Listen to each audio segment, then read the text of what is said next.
A Musical Life with pianist Jeffrey Biegel.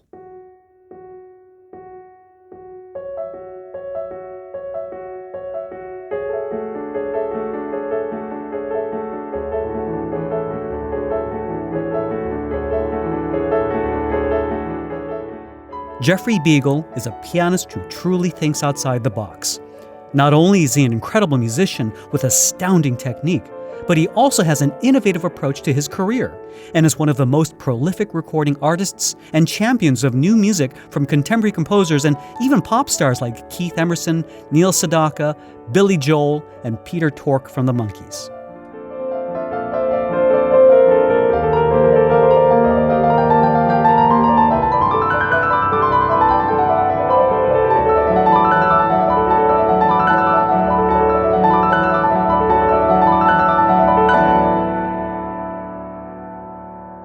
This episode of A Musical Life is brought to you by the shop at A Musical Life. Visit amusicallife.com/shop and check out Jeffrey's brand new album, Manhattan Intermezzo, featuring brand new works by Keith Emerson and Neil Sedaka for piano and orchestra, as well as a unique interpretation of George Gershwin's Rhapsody in Blue. Once again, that web address is amusicallife.com/shop. Welcome to A Musical Life. I'm Hugh Sung. Ever since winning first prize in the 1985 William Kappell competition, pianist Jeffrey Biegel has been an unstoppable musical phenomenon. Prolific doesn't even begin to describe his artistic output. Jeffrey plays everything from traditional classical repertoire to brand new works from new and established composers. Jeffrey has pioneered the idea of creating consortiums of orchestras to help create and perform these new compositions. Let's listen to an excerpt from Steinway & Sons' debut album, Bach on a Steinway, on their own label.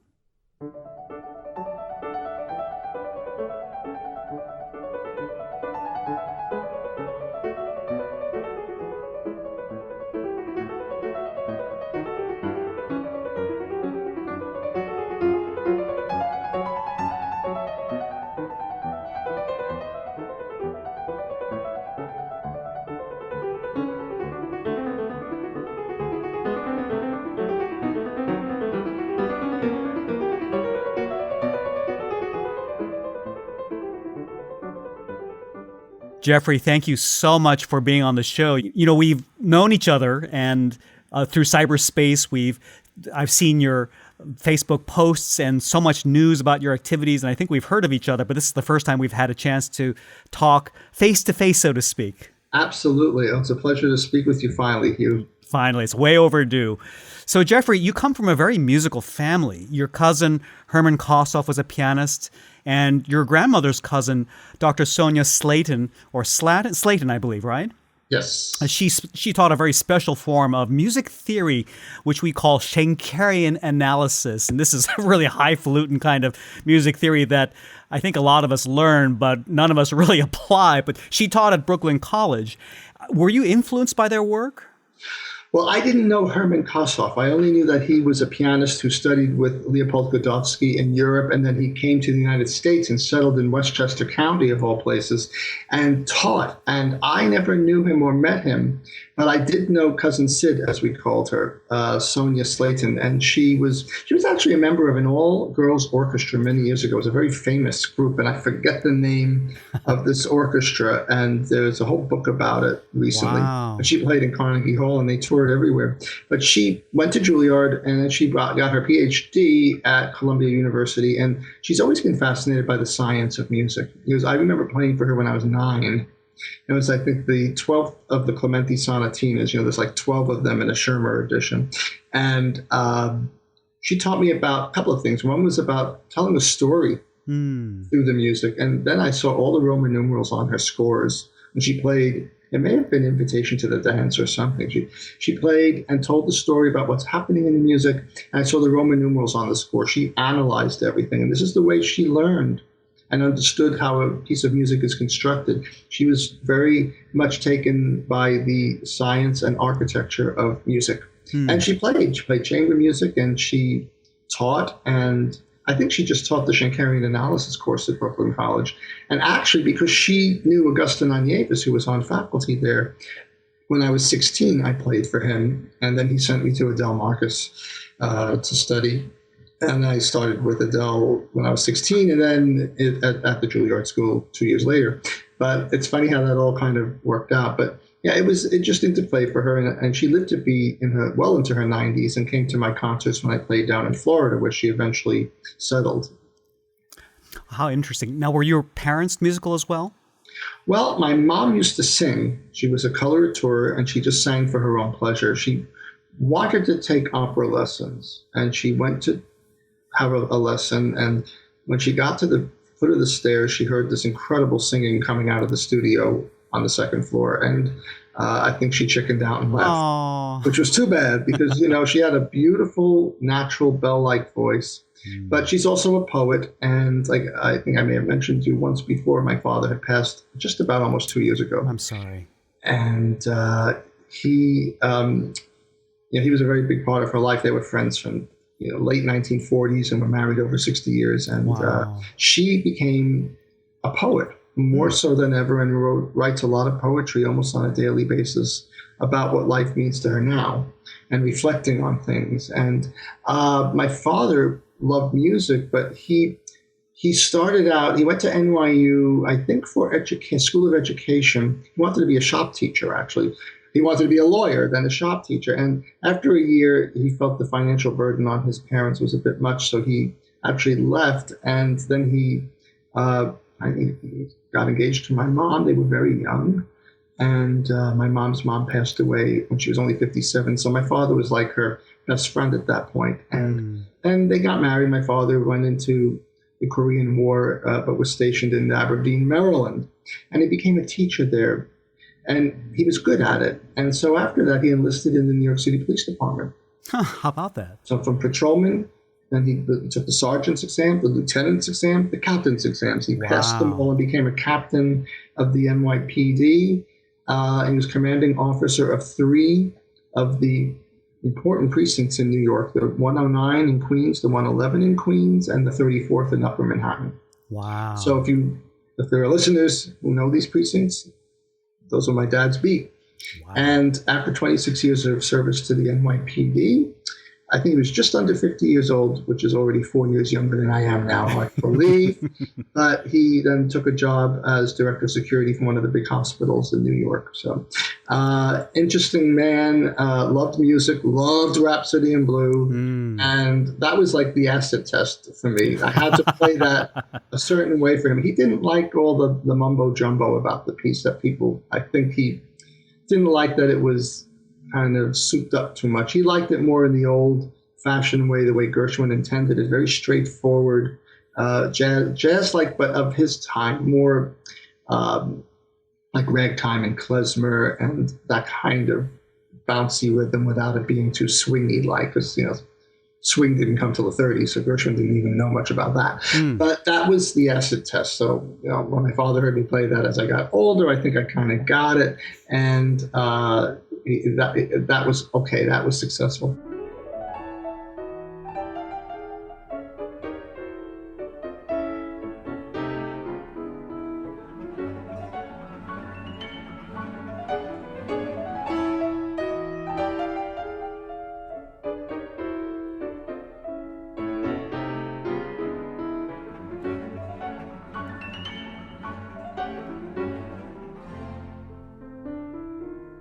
Interestingly, until the age of 3, you actually couldn't hear or speak. What was your medical condition at the time, and how was it corrected? I asked my mom this yesterday because I really wanted to have clarification of this. She says there was the eardrums were just blocked. There was tissue that blocked the eardrums. And although they may have vibrated slightly, certainly not enough to be able to hear clearly.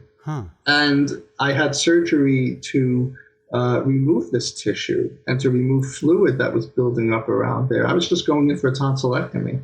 So when I was taken to the otolaryngologist, which is the ear, nose, and throat man, my mom just said, and my father said to him, just to ask you, he's not talking yet. He's 3.5. He doesn't talk. And the doctor turned me around and called my name. I guess he tried it a couple of times.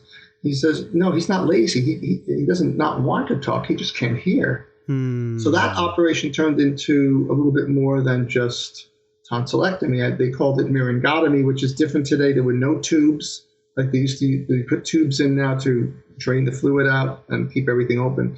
There was tissue blocking the eardrums.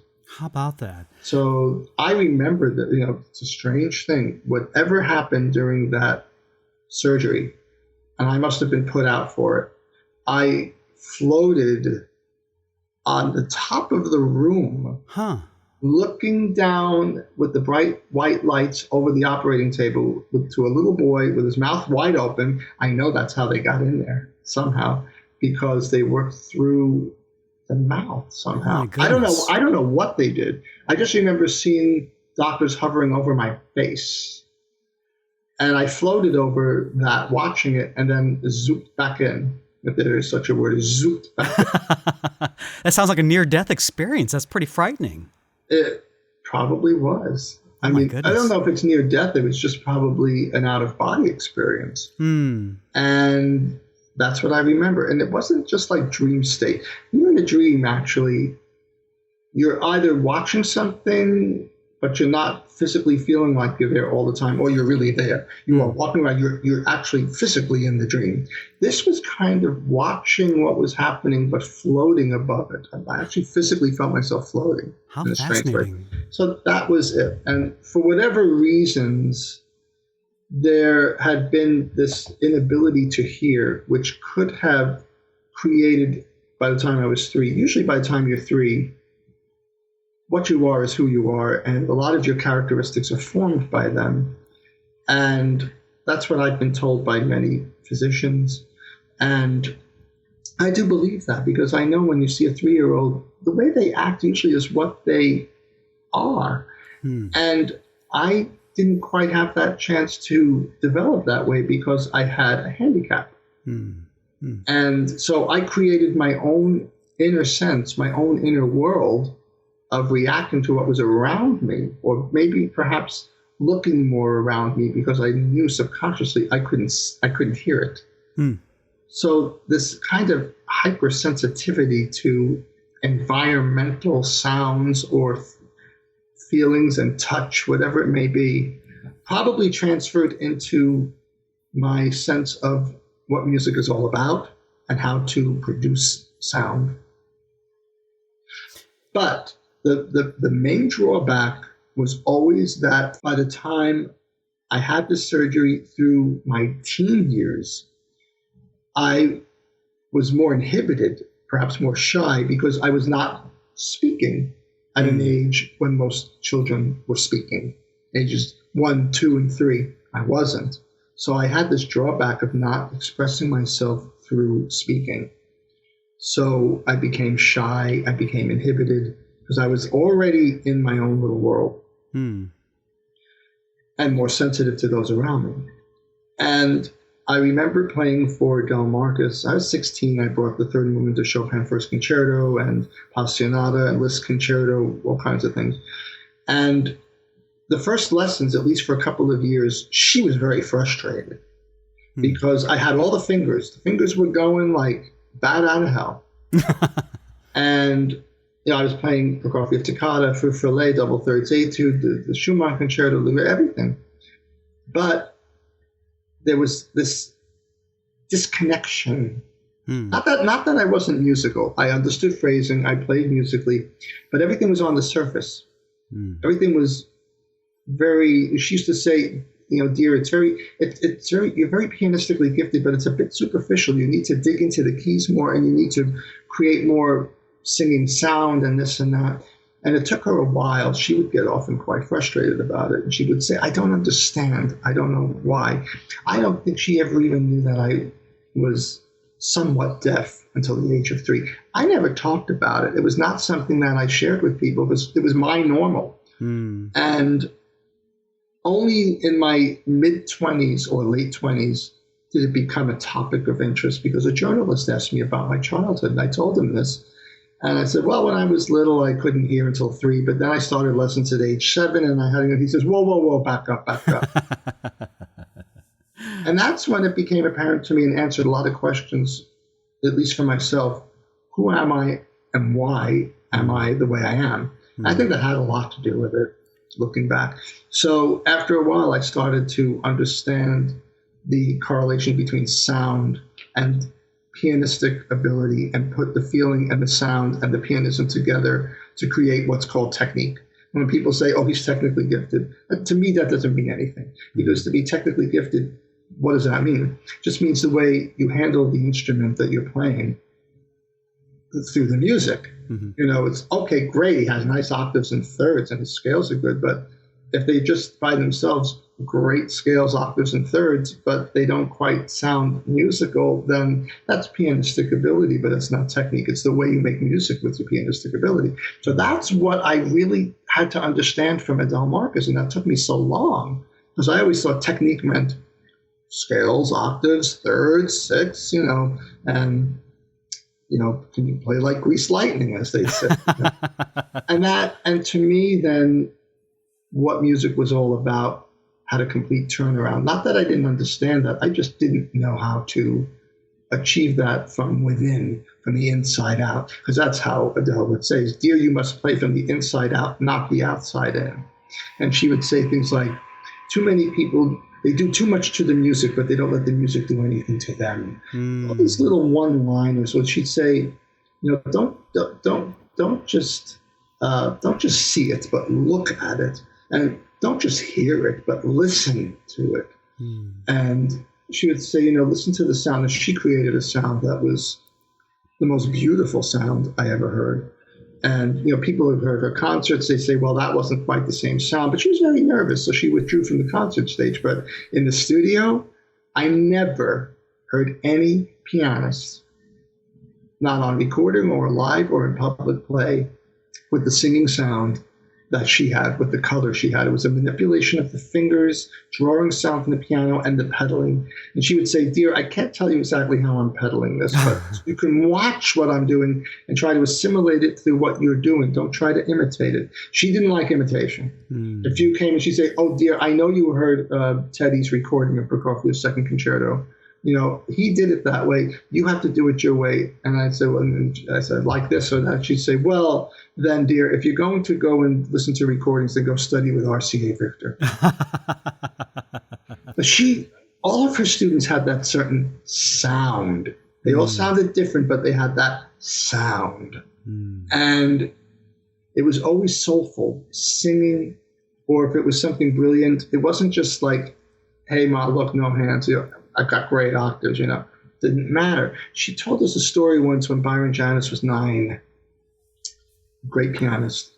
He was playing Tempest Sonata or different pieces, and Rosina Levine would say to her, Adele, he plays, spaghetti fingers back then. But he's 9 years old. And, he doesn't learn it as quickly or whatever. Look, he turned into the most incredible pianist of time. His sound was gorgeous, and he played.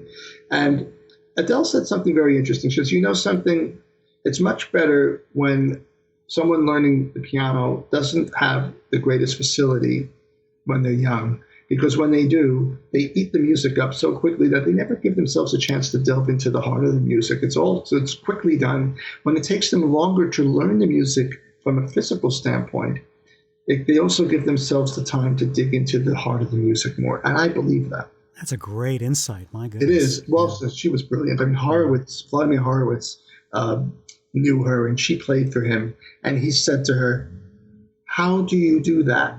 Wow. How do you get that sound? Show me what you do. Of course, with his Russian accent. Show me what you do. How do you get this sound, And he would say to her, you should be performing more. Why do you teach? He says, it's a thankless profession. But she taught because that was her way of expressing herself best, was through her students. And yes, we all tried to imitate her. Who wouldn't? Sure. But I remember the story she said when she won the Naumburg competition in the 1920s. And she was playing, I think, the Bach D minor concerto with the orchestra for the concert that night, the winner's concert. Joseph Levine was her teacher, and he was there, came to the rehearsal and said to her, you play like a mouse.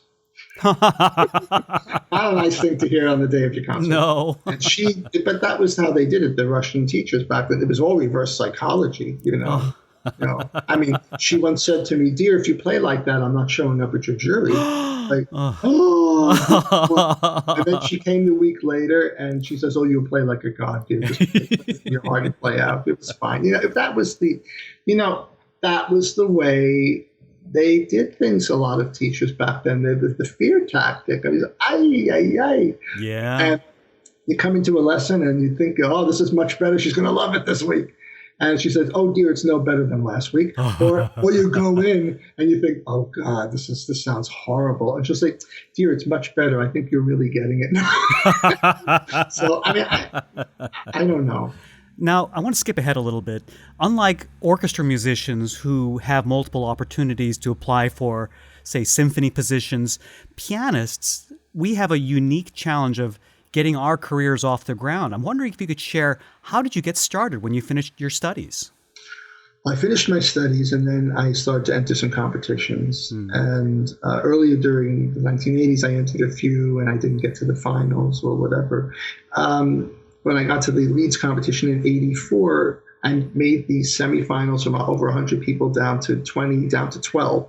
Then I missed the finals by half a point. But you know something? Looking back, greatest thing that could have happened to me, because then I had a few more years to develop more repertoire and really come into my own. In 1985, I entered the University of Maryland International Piano Competition and Festival, or International Festival and Piano Competition, before it became known as the William Kappell Competition. And they used to have it every year. And they had great jury every year, festival, master classes, recitals, everything. And that year, I went, was the year Adele had taken ill. She couldn't attend and be part of the festival. So I went there thinking, I don't have a chance. I had second prize winners, even from Leeds and Rubinstein and all these competitions. I thought I really should just stay home. But for some reason, it just worked. I drew the lot number one. I played first in every round. And I just ended up winning the competition. So it was really exciting, and had some concerts from that. And ended up branching out into other places, playing recitals, and then meeting the conductors from the orchestras in those towns from the recitals. And in 1986, I was awarded the William Kappell Piano Debut Award at the Juilliard School. I think I was the third recipient, at which it had only begun in 84. Wow. And that was a fully subsidized New York recital debut in Alice Tully Hall. It was a wonderful experience. And then I still went to competitions in 1988. I went to Norway and Oslo to a competition, and I won a prize there. So that opened the doors to Norway. So I ended up playing with the Bergen Philharmonic several times. The competition finals there were with the Oslo Philharmonic. I've been to Stavanger in North Norway, Southern Norway. And then in 1989, I went to Paris to the Marguerite Long Jacques Thibault competition. And I ended up sharing first prize there. And that was a tough competition. That was just so tough. But what a wonderful experience. So after that, I didn't go to competitions anymore. And, I had representatives, but I understood even then that it probably wasn't enough even for our management to be able to just talk you up to people. You need to build your own credentials and your own contacts. And I contacted a lot of conductors on my own and sent them cassette recordings. Back then we had cassettes, we didn't have CDs. And I started to get the bite to learn newer music when I was about 13, 12 years old, actually. My teacher was Morten Estrin at the time. And he was a wonderful pianist and teacher. He helped me a lot. He certainly helped me with phrasing and developing the pianism. And there was a piece of music given to him by Meyer Kupferman, American composer, called Sonata Mystikos. 1973, I was 12 years old. And Mr. Estrin said to me, I don't have time to learn this. Here, you do it. And I did. But then I went to New York City to play it for him, for Mr. Kupferman. And that was kind of my first experience playing a new work for a living composer. And the feedback and the give and take and being able to ask him questions was, looking back, such a remarkable experience. In 1988, of course, in the other competitions, you had to learn the compulsory work. So we learned some contemporary pieces, but the composers were not there.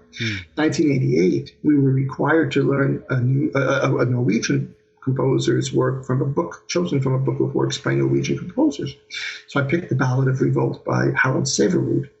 Well, Harald Severud must have been in his early 90s, and he was there. Wow. And before I played it for a winner's concert, he came backstage and grabbed my arm and said, "Do you know what those sharp notes are? And do you understand what this piece is about the gunshots of the war?" And he must have lived through World War I or something.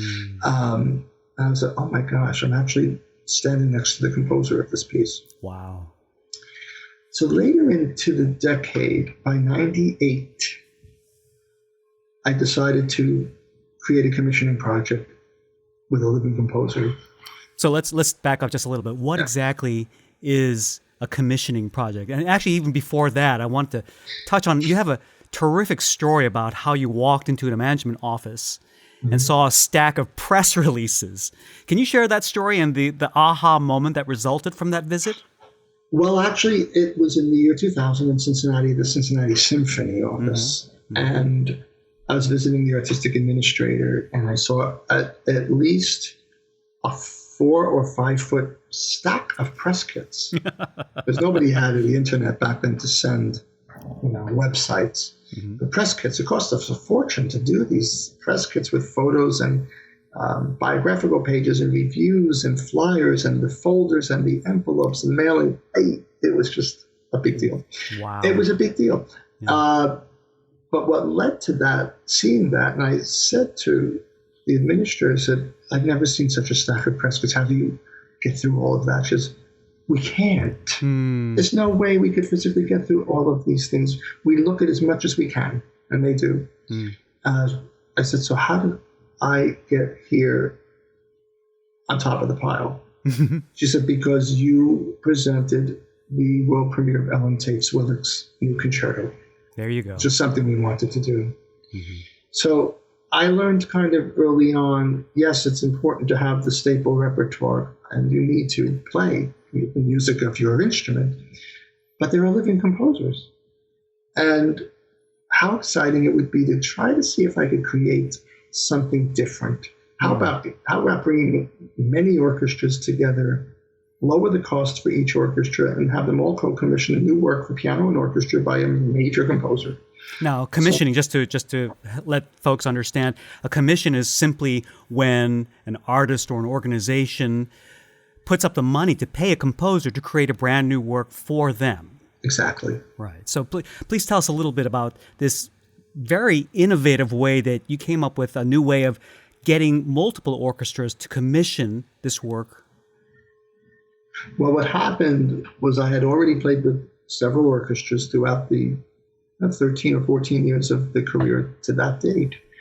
And I thought, wouldn't it be nice to get all of these orchestras together and more to co-commission a new work to celebrate the millennium, which is what we called it back then. Year 2000, yeah. Yeah. And I contacted Ellen Tate-Swillick through Lucas Foss. Lucas was wonderful. I played at his Hamptons Music Festival when he ran it way back when. And he is a wonderful composer himself, of course, and he gave me the contact information for Ellen Tate-Swillick. Why did I choose Ellen Tate-Swillick? Well, she had written the Peanuts Gallery based on Charles Schultz's music, which I thought was great. Yeah. Oh, wow. And it wasn't the Charles Schultz Peanuts music by Vince Guaraldi, but it was her own original music with the characters. So she created her own multi-movement suite called Peanuts Gallery. How about but that? She had also written a lot of music for all the different instruments. She was very prolific. She was able to write for all the combinations. She was the first woman to win the Pulitzer Prize in music, and she also ran a program of American music in Carnegie Hall and instituted a lot of programs there, and also created a book of intermediate piano pieces by living composers at the time. How about that? Because she used to say there's a gap between the earlier piano pieces and the advanced. And they created this wonderful book. So I approached her and I said, I'd like to get many orchestras to commission a new work. I actually gave it the title, The Millennium Fantasy. And she created a wonderful piece. And I just literally picked up the telephone and called a lot of these conductors and different orchestras to see if they'd be interested in taking part, and covered half the country, 25 states. Wow. And sometimes 2 orchestras in each state. That would be 2 states. and started doing the round of bringing the piece to all of these orchestras and performed them with all of them. And what it basically proved was, yes, it's great to get new works commissioned by 1, 2, 3, 4 orchestras, but 27? And so the whole premise behind it was, well, let's face it, it makes it less expensive for each orchestra to do it.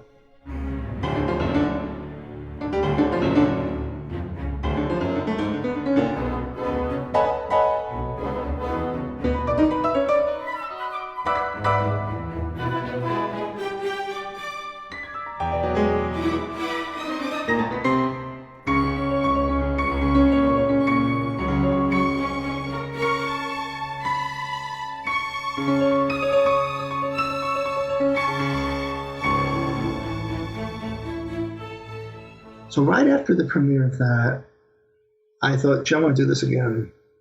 And I asked my friend Don Pippin, who was music director of Radio City Music Hall, and he's actually the music director of the original Broadway shows Mame and Oliver. That's how far back Don goes. He's great. He's on the soundtracks of those original Broadway soundtracks. That's him conducting. How about and that? He studied with a lady named Evelyn Miller in Knoxville, who I actually met because she was presenting me in the Young Artists series, Young Pianist series at the Bijou Theater in Knoxville from winning the Kappell competition, the Maryland competition.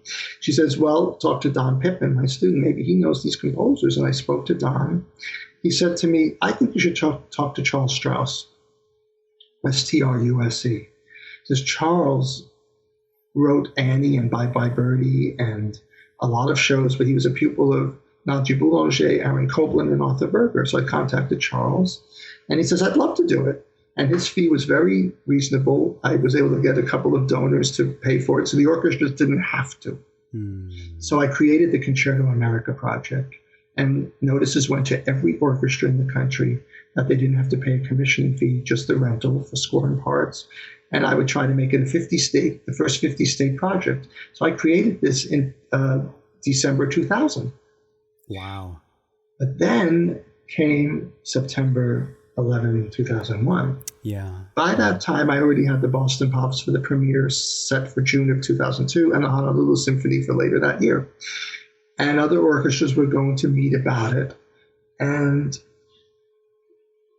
9/11 kind of stopped me in my tracks with that. I didn't feel it was appropriate to further a 50-state endeavor. And I actually waited 3 weeks to call Charles Strauss. And as soon as I did, he says, well, I'm rewriting the middle of the piece because I saw the buildings on fire. And he says, very tragic, and it's part of the piece now. So we premiered it. It's a fabulous piece. I played it in Hawaii, and that was the end of it for sure. Right after that, I spoke with a friend of mine who's a publisher and composer, and he says, who would you like to have write a piece for you? I said, well, P.D.Q. Bach, of course, but P.D.Q. Bach is classical music's comedy composer, right? Right, Peter Sheckley. Yep. But he said, I don't have time to do that now. So then, my friend says, and then Daniel Dorff is the composer who I'm speaking with, who is head of still publications director at Theodore Presser Incorporated. And he says, well, who would you really like to write you a concerto? I said, well, actually Lowell Lieberman. And he asked me why I haven't asked him. I said, we all went to school together, Lowell and Stephen Huff, me. And Stephen was really the prime champion of his music. He premiered his second concerto and recorded it. It's fabulous. I said, I just don't want to step on that relationship. So Danny said, can I speak with him? I said, yes. And, within 2 hours, the phone rang.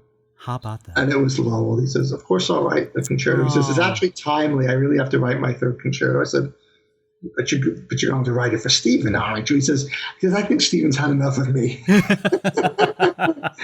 But, it's... So I created that project and extended it not only to 17 orchestras in this country, but to one in Germany. So it became the first project by an American composer reaching out of our borders. And that's a fabulous piece. I really think every younger pianist in their early 20s that want to have a career or have a career should learn Lowell Lieberman's Third Piano Concerto, because it's the first thing Lowell said after the premiere was, I think the third's going to give the second a run for its money.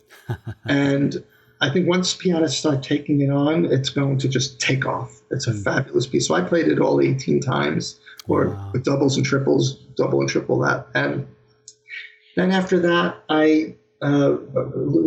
Daniel Poor wrote a concerto for me, which was just commissioned by some donors, and the Pacific Symphony. And we premiered that in 2010, called Mirrors, fabulous concerto. And the next major project was William Bolton's Prometheus for piano, orchestra, and chorus. And I contacted Bill, and he agreed to doing it. I guess because of this Willick and the Lieberman and the Strauss, and he felt, well, you have a track record, so let's see what happens. And his publisher's a great guy, and I think he doubted that I'd be able to do it because it was very expensive, and it required funding to write a piece for piano, orchestra, and chorus, and copying costs. But the Pacific Symphony did the world premiere. They put funding into it, and about 8 or 9 other orchestras, and one in Canada, the Calgary Philharmonic and Chorus. And yep, we raised the money. Wow. Not only that, but it just came out a couple of weeks ago in CD form from the premiere with the Pacific Symphony.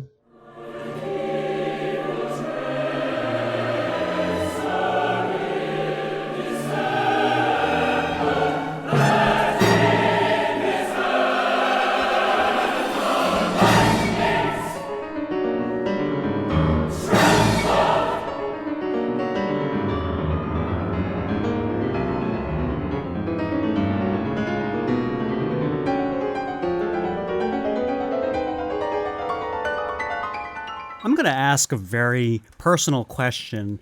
In business circles, it's not uncommon to talk about prices and how much things cost for software products, manufacturing, development, all that, marketing, all that stuff.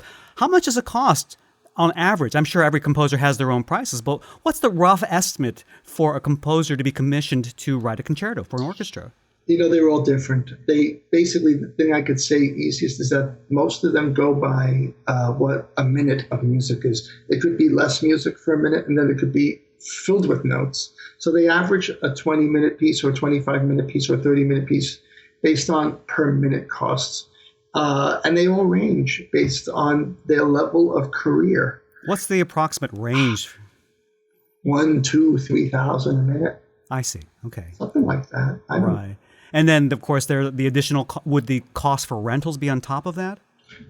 Usually, but it would be a reduced rate, if at all. And then you have copying costs. And normally, the donors like to go through a nonprofit, just so that it's 501c3, and they could present that to their accountant just to help out with taxes at the end of the year. And the orchestras usually just will pay the composer directly. So how long does it take? I'm sure every composer has different speeds of writing, but so we're talking at the very minimum $20,000 for a 20-minute concerto, let's say. How long would it take for a composer to come up with that work? Well, we have to raise the money and then go to contract. So it could take a year. These projects usually take a couple of years because the orchestras usually book the following year, so you have to wait the following year after that. It's all quite different. Like Ellen Swillick wrote another piece for me called Shadows. That took a couple of years, and Louisiana Philharmonic did the premiere with me of that. Lowell's was with the Milwaukee Symphony, so I'm trying to think. After that, the bulk of and Ellen's Shadows, I went to a young composer, Jake Runestad, who is brilliant. He writes, he's only 29. I met him when he was 25. He could write for piano, he could write for orchestra, and he can write for chorus. That combination, you don't usually find piano and orchestra, piano and chorus, but all three. Wow. So he wrote Dreams of the Fallen, salutes to our returning veterans, past and present, of course. And his fee was based on the per minute as well. And that took about 2 years from the time we met to the time that it was premiered. We met in 2011. And it was premiered on Veterans Day at the National World War II Museum in Louisiana in November 2013.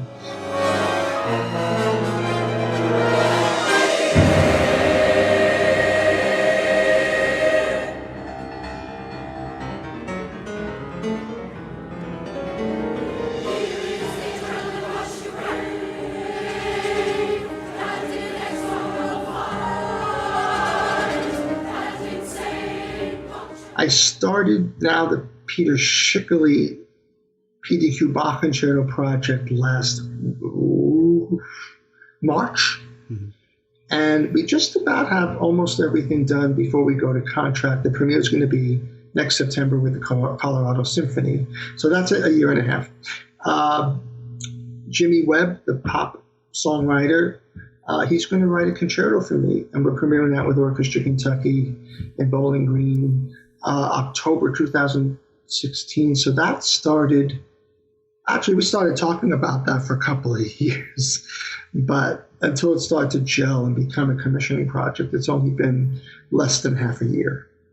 Well, that's what it is, about a year and a half to 2 years. Well, it's amazing that then it makes perfect sense on a marketing and a budgetary level if you have these commissioning price levels. If you spread it out among 20 or 30 orchestras, it makes it a lot more attractive for the orchestras, much more affordable. That's fantastic. What a great idea. Well, it's also good because who knows what the repertoire will be in 50 years from now. So somebody has to get them written now. And I enjoy doing them because it's something different. I still play the Grieg Concerto. I still play the Saint-Saëns Second. I still play Rachmaninoff Third and Prokofiev and Liszt. But I enjoy doing these projects because it just gives me a chance to give something to the future pianists and audiences. It's important. We were blessed to have all these great concertos written so that we can enjoy them now. But now you have to have concertos written now so that you can enjoy them in the future.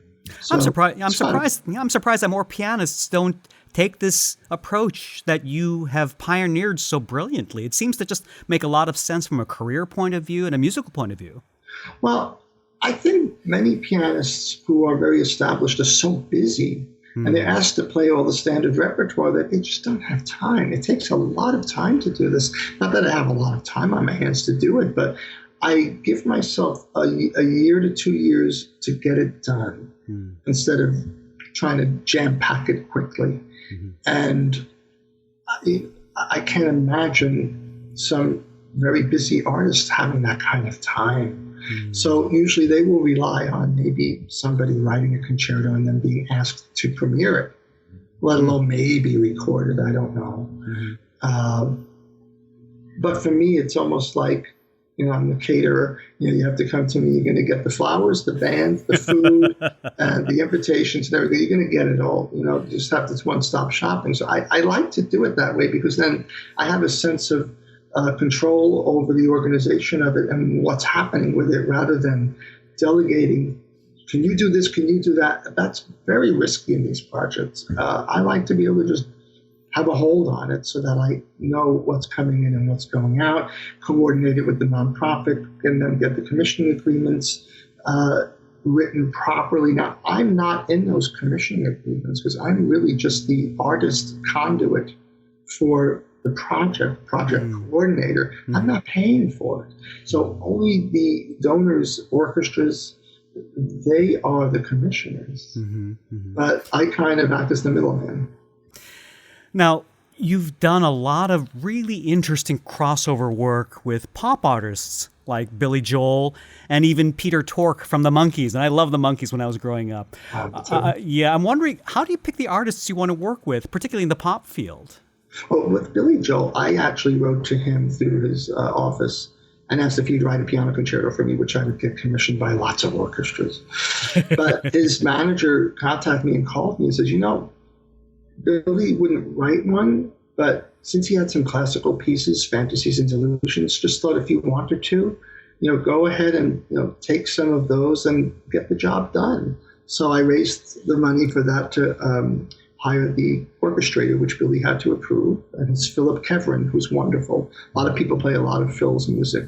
He's all published by Hal Leonard, and he did a book of Billy Joel's pieces for solo piano. And so Phil said, yeah, I'll do it. And Billy said, yeah, he could do it. So I raised the funding for Phil to do it. And it turned out to be a wonderful concerto called Symphonic Fantasies. There are 4 movements, and 4 of them are pieces that Billy conjured up on his keyboard that was interpreted through MIDI files into real printed music. And so what I had to do is add a lot to it to make it a concerto, just filling out a lot to fit with piano and orchestra, and just enhancing what he had, adding notes and scales and figurations, redistributing things in different octaves, whatever. And he really liked the demo. He really liked the piece. So I played it several times, and that kind of was it back in 2006, 7, 8 or so. And then the next was actually meeting Neil Sedaka, who studied with Adele Marcus. As you may not know, he was groomed to be a concert pianist in the 50s. And if you go to wqxr.org, type in Neil Sedaka, you'll see a 1956 interview displayed. You won't see video, but you could hear it. And he was studying with Edgar Roberts at the time, and he played Reflet dans l'eau Debussy and Prokofiev Third Piano Sonata at age 16, interviewed by Abram Chasins, and he had won a high school competition for all of New York, which Jascha Heifetz, Otto Rubinstein, Leonard Rose, Abram Chasins, that was the jury. Wow. And he won that, and he got into the studio of Adele Marcus, and he started missing lessons, and he came in one day, and she said, Neil, where have you been? He says, well, a friend of mine, Howie, we sold 75,000 copies or so. He sold a lot of records in Europe of a new song. She says, oh, would you play it for me? And he says, oh, no, Miss Marcus, I'm too shy. And she told us the story. And he did play it for her. And she says, well, it's very cute, dear. What is it? He said, Stupid Cupid.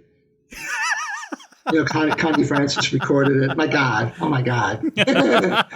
And then she said, we're going to lose you, aren't we? He says, I'm afraid so. So he went to the pop world. But he took that whole classical mentality into his music. Mm-hmm. And I love all his music. So I was actually visiting David Foster, a friend of mine, the greatest producer of our time, wonderful composer, arranger. He has made so many pop artists' careers in this country. It's unimaginable, just remarkable guy, and has this foundation that helps people like you can't imagine. And when I met him, Neil Sedaka called him. I was like, I can't believe this is really crazy. And I said to him, he's on the phone speaking with Neil, and he's looking at me like, don't talk to me when I'm on the phone. I said, tell them I'm studying with Adele Marcus. And a few years later, I met Neil at the showcase of one of David's young proteges, a singer.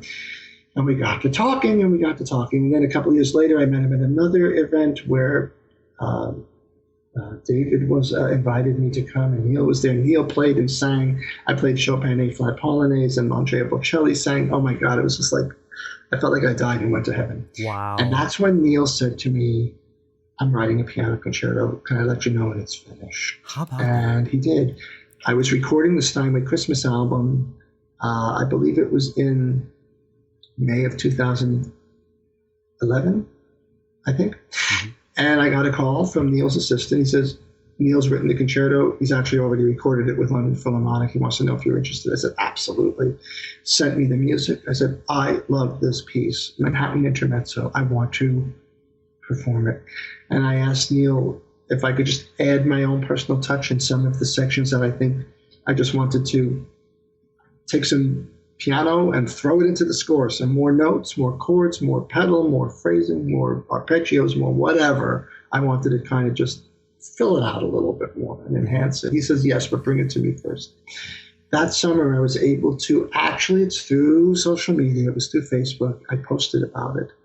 And Jeff Reed, conductor of Orchestra Kentucky in Bowling Green, wrote immediately on that post and says, I want to know more about it. And I called him, and he says, in September we have a concert, and I'm thinking maybe we can fit that in with Rhapsody in Blue or something, maybe, I don't know. Mm-hmm.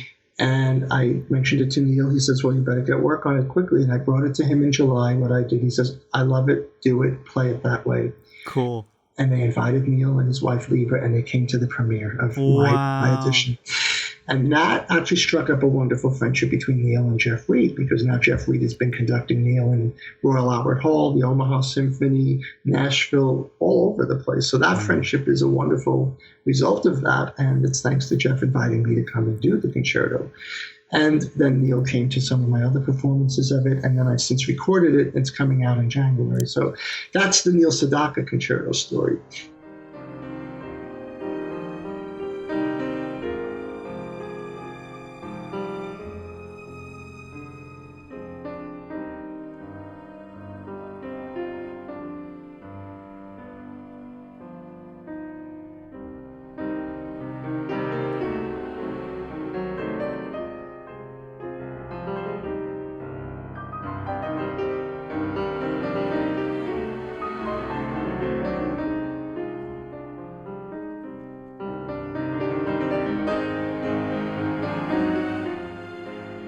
Then came Peter Tork, who I had met at this event at the Long Island Music Hall of Fame concert. And I actually contacted him after we spoke for several years since that event in 2008. I said, Jeff Reed and Orchestra Kentucky are honoring composers, pop composers. They get Lifetime Achievement Awards in the arts and humanities. A video is made of their life. They get a special award and a special artwork about their lives. That's so incredible. And I would perform a piece of yours or whatever. Before Peter was Keith Emerson, who I got to know and played his concerto in Kentucky, and they honored Keith with the award as well after Neil Sedaka a year later. And Peter said, no, I can't write anything. And then a few weeks later, he wrote to me and says, I've been thinking about it. Maybe I really could, and I'd like to. So he did, and he worked with a friend of mine. He studies with Kenneth Fuchs. And Ken I know since Juilliard. Ken's writing a concerto for me now. I'm premiering in March with the Springfield Symphony in Massachusetts. Ken's a fabulous composer. One of Ken's students helped Peter Tork orchestrate it. Peter lives near Hartford, and Ken is there, and his student is there. So Ken's student helped Peter with the orchestration of a piece called Moderato ma non troppo. And you could find it. Yeah, you could actually Google it. You could hear the whole thing on one of Peter's websites, actually. And it's a quirky, interesting piece. And you sort of say, wow, Peter's a wild guy, but he's so learned about music. And his character is just so vivacious and wonderful. It comes through in the music.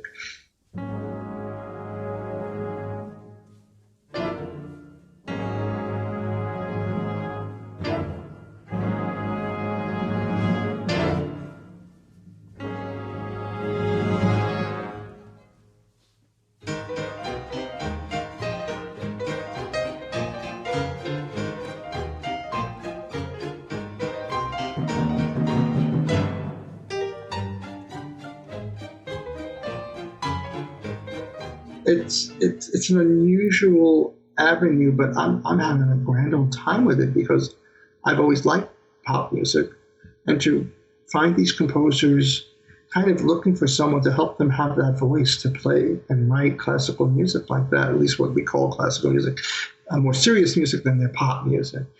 Jeffrey, I so admire your open-mindedness, your fresh approach, your creativity. You're just an inspiring musician. I thank you so much for taking the time out of your busy schedule to share so much of your amazing musical output with us. Well, I'm very grateful that you took this time to do so. And, I think it's important that, I appreciate all those words, but I really feed off of the composers. I feed off of the audiences. And I try to think, what would they like? What makes a difference? What's relevant now? And that is really what is the impetus to why I do what I do. I have to do what I do based on what's out there. And it's always like supply and demand. What's the demand? What are they looking for? What are they thirsting for? And that's where I have to come in to supply that. And sometimes, it's very difficult to do that. But it always ends up with something relevant and something that's good for society or for the community or for the orchestra. So that's really why I do what I do. It's not really self-fulfilling in any way, because I'm self-fulfilled when I see the result. And that to me is important, because look, we're not all going to live forever. So I always think, well, what can I do to make a difference? And what can I do that's going to be good for a pianist in 30 years from now, or 40 years from now? So it's hard. Sometimes somebody says, how do you enjoy today? I said, I enjoy today by providing for tomorrow. So that to me is the way I do it. Jeffrey, you're amazing. Thank you so much. This has been so amazing to speak with you today. Well, thank you so much, and I appreciate the time, and I look forward to meeting in person, and I hope everybody's enjoyed our time together and hearing what we share together. This episode of A Musical Life has been brought to you by the shop at A Musical Life. From MP3s to CDs, books and accessories for reading digital sheet music, the online shop at A Musical Life is a great resource for enjoying the stories you hear on this show. You'll find full recordings from most of the excerpts you hear during the interviews, many of which you can purchase and download instantly. As I mentioned at the start of this episode, Jeffrey's brand new album, Manhattan Intermezzo, features brand new concertos by Neil Sedaka and Keith Emerson and is now available in the shop at A Musical Life. Your purchase helps to support this show and continue bringing great stories about making music and the things that move our souls. Visit the shop at amusicallife.com/shop. Once again, that link is amusicallife.com/shop. For links to Jeffrey's website and albums containing the musical excerpts played in this episode, visit the show notes at amusicallife.com. And be sure to leave a comment or send me your feedback by email at stories@amusicallife.com. I'd love to hear from you. If you like this show, tell a friend or share a link on Facebook or Twitter.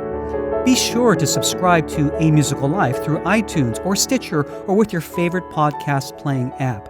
And consider posting a review in iTunes by going to amusicallife.com/review. Your iTunes subscriptions and reviews help to share this show with other listeners, so thank you for all your support. Until next time, I'm Hugh Sung, and I wish you a musical life.